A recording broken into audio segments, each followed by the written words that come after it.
வணக்கம் கண்மணி. அன்புடன் சீரியல் ரசிகர்களே, இன்னைக்கு எபிசோட்ல கண்மணியோட உசுருக்கு வச்ச குறி தப்பிச்சிருச்சா இல்ல அந்த சதிகார கூட்டத்தோட அடுத்த திட்டம் என்னன்னு தெரிஞ்சா நீங்க நிஜமாவே அதிர்ச்சியில உறைஞ்சு போயிடுவீங்க. ஏன்னா இன்னைக்கு நடந்த ஒவ்வொரு விஷயமும் அவ்வளவு விறுவிறுப்பாவும் நெஞ்சை பதைபதைக்க வைக்கிற மாதிரியும் இருந்துச்சு. எபிசோடின் ஆரம்பத்தில சுவை 2026 சமையல் போட்டியோட மாபெரும் இறுதி சுற்று நடந்துக்கிட்டு இருக்கு. நம்ம ஹீரோ கார்த்திக் ரொம்பவே பதற்றத்தோட நிக்கிறாரு. நடுவர்கள் எல்லாரும் அவர் சமைச்ச உணவுகளை பத்தி கேக்குறாங்க. அதுக்கு கார்த்திக் ரொம்பவே பெருமையா, இது எங்க கிராமத்து மக்களோட பாரம்பரிய உணவு, கம்மங்கூழ், ராகி கஞ்சி மற்றும் நாட்டுக்கோழி மிளகு வறுவல்னு சொல்றாரு. இந்த உணவுகள் எல்லாம் காலங்காலமா விவசாயம் செய்யுற மக்கள் சாப்பிட்டு ஆரோக்கியமா இருந்த உணவுகள். இதுல கால்சியம், இரும்புச்சத்துன்னு எல்லாமே இருக்குன்னு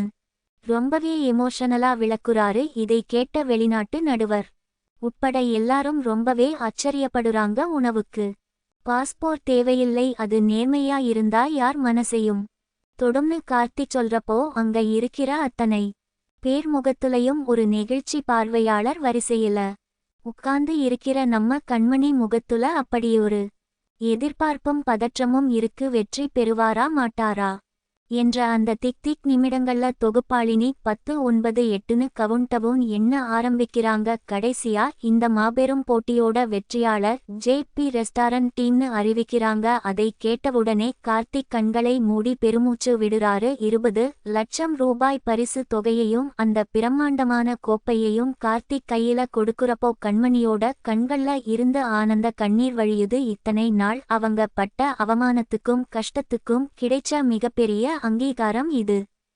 அடுத்த காட்சியில கண்மணி ஒரு அறையில ரொம்பவே சோர்வா உட்கார்ந்து இருக்காங்க. கார்த்திக் ஓடி வந்து, கண்மணி நாம ஜெயிச்சிட்டோம்னு ரொம்பவே சந்தோஷமா சொல்றாரு. கண்மணியோட கைகளை பிடிச்சுக்கிட்டு, சத்தியமா நாம ஜெயிச்சிட்டோம் கண்மணின்னு அவர் சொல்லும் போது கண்மணியோட முகத்துல அப்படி ஒரு நிம்மதி. அவளுக்கு எத்தனையோ துரோகங்கள் குடும்பத்துல நடந்தாலும் தன் புருஷனோட இந்த வெற்றி அவளுக்கு எல்லா வலியையும் மறக்க வச்சிருச்சு. அங்க இருக்கிற மற்ற உறவினர்களும் ரொம்பவே சந்தோஷப்படுறாங்க. ஆனா இந்த சந்தோஷம் ரொம்ப நேரம் நீடிக்கல. திடீர்னு வெளியே ஒரு பெரிய அதிர்ச்சி காத்துக்கிட்டு இருக்கு. குடும்பத்துல இருக்கிற அந்த சதிகார வில்லன் அண்ணன் வெளியே பதற்றமா வாட்சை பார்த்துக்கிட்டு நிக்கிறாரு. அப்போ சரியா ஒரு போலீஸ் ஜீப் சைரன் சத்தத்தோட வேகமா வந்து நிக்குது. போலீஸ் இன்ஸ்பெக்டர் வண்டியில இருந்து இறங்கி வராரு. கார்த்திக் எங்கன்னு கோபமா கேக்குறாரு. எல்லாரும் பதறிப்போய் வெளிய வராங்க. என்னன்னு கேக்குறப்போ போலீஸ் ஜீப்ல இருந்து 4 ரவுடிகளை இழுத்துக்கிட்டு வந்து முன்னாடி நிறுத்துறாங்க. கண்மணியை கடத்தி கொல்ல பார்த்தது இவனுங்க தானான்னு இன்ஸ்பெக்டர் கேக்குறப்போ ஒட்டுமொத்த குடும்பமும் அதிர்ச்சியில உறைஞ்சு போகுது. அந்த வில்லன் அண்ணனுக்கு வேர்த்து விறுவிறுத்து போகுது. எங்கே நம்ம பேரு வெளிய வந்துருமோன்னு பயத்துல நடுங்குறான். இன்ஸ்பெக்டர் அந்த ரவுடிய பலார்னு ஒரு அறை விட்டு, யாருடா உங்களுக்கு பணம் கொடுத்ததுன்னு கேக்குறாரு. அதுக்கு அந்த ரவுடி, நாங்க திட்டம் போட்டது உண்மைதான், ஆனா பீஸ்ல அந்த பொண்ணு தனியா இருந்தப்போ ஒரு குழந்தை அழுவுற சத்தத்தை போட்டு அவளை திசை திருப்பி கடத்த பார்த்தோம். ஆனா அதுக்குள்ள எல்லாரும் வந்துட்டாங்கன்னு சொல்றான். கண்மணியும் ஆமா, நான் குழந்தை அழுவுற சத்தத்தை கேட்டு தான் அந்த பக்கம் போனேன், அங்கே யாருமே இல்லன்னு சொல்றா. இதை கேட்ட கார்த்திக்கு கோபம் உச்சிக்கு ஏறுது. தன் பொண்டாட்டிய கொல்ல திட்டம் போட்டது யாருன்னு தெரியாம அவன் கை கால்கள் துடிக்குது. போலீஸ் அவங்களை எச்சரிச்சிட்டு அங்க இருந்து கிளம்புறாங்க.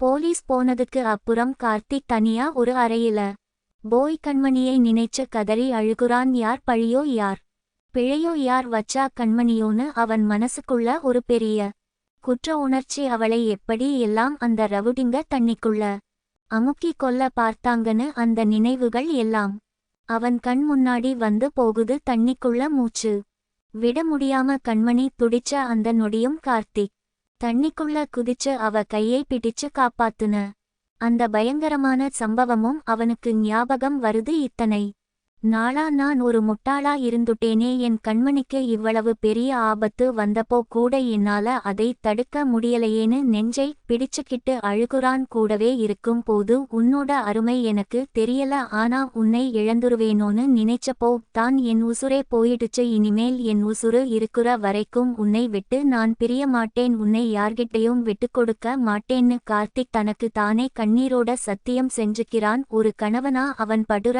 அந்த வேதனை பாக்குற நமக்கே கண்ணீர் வர வைக்குது. அதுக்கப்புறம் எல்லாரும் ஒரு வேன்ல ஊருக்கு கிளம்புறாங்க.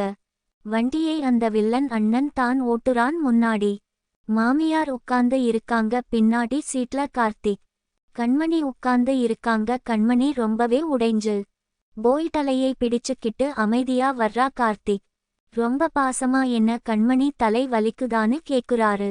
டாக்டர் கொடுத்த மாத்திரை எல்லாம் போட்டியான்னு அக்கறையா கேக்குறாரு. அப்போ அந்த வண்டியில இருக்கிற இளையவள் ஏன் எல்லாரும் இவ்வளவு அமைதியா இருக்கீங்க, நாம மிகப்பெரிய அவார்டு வாங்கி இருக்கோம், அதை கொண்டாட வேண்டாமான்னு சொல்லிட்டு வண்டியில பாட்டை போடுறா. விறுவிறுப்பான ஒரு குத்துப்பாட்டு ஓடுது. வண்டியில இருக்கிற சதிகார கூட்டமும் அந்த பொண்ணும் பாட்டுக்கு தாளம் போட்டுக்கிட்டு ஆடுறாங்க. ஆனா மாமியார் உடனே பாட்டை நிறுத்த சொல்றாங்க. என்ன காரியம் பண்ணிக்கிட்டு இருக்கீங்க, என் மருமகள் மரணத்துல இருந்து தப்பிச்சு வந்திருக்கா, நாம போற வழியில ஒரு சக்தி வாய்ந்த அம்மன் கோவில் இருக்கு, அங்கே போய் முதல்ல சாமி கும்பிட்டுட்டு தான் ஊருக்குள்ள போகணும்னு ரொம்ப கண்டிப்பா சொல்றாங்க. வேற வழி இல்லாம எல்லாரும் அமைதியா அந்த அம்மன் கோவிலுக்கு போறாங்க.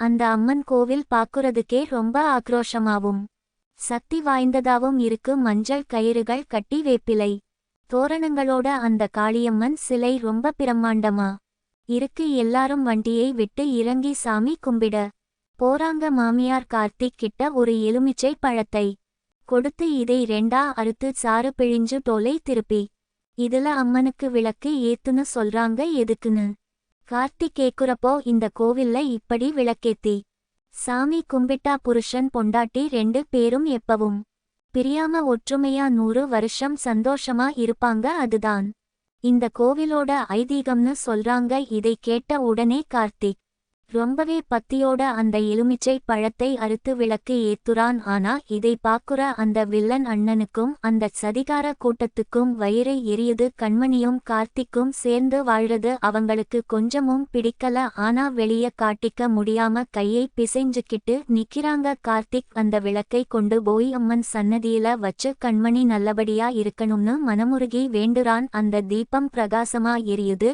இதோட இன்னைக்கு எபிசோட் முடியுது. நாளைக்கு எபிசோட்ல என்ன நடக்க போகுதுன்னா, இந்த சதிகார கூட்டம் சும்மா இருக்காது. கண்டிப்பா அந்த கோவில்ல வச்சே கண்மணிக்கு வேற ஏதாவது ஒரு பெரிய ஆபத்தை ஏற்படுத்த திட்டம் போடுவாங்க.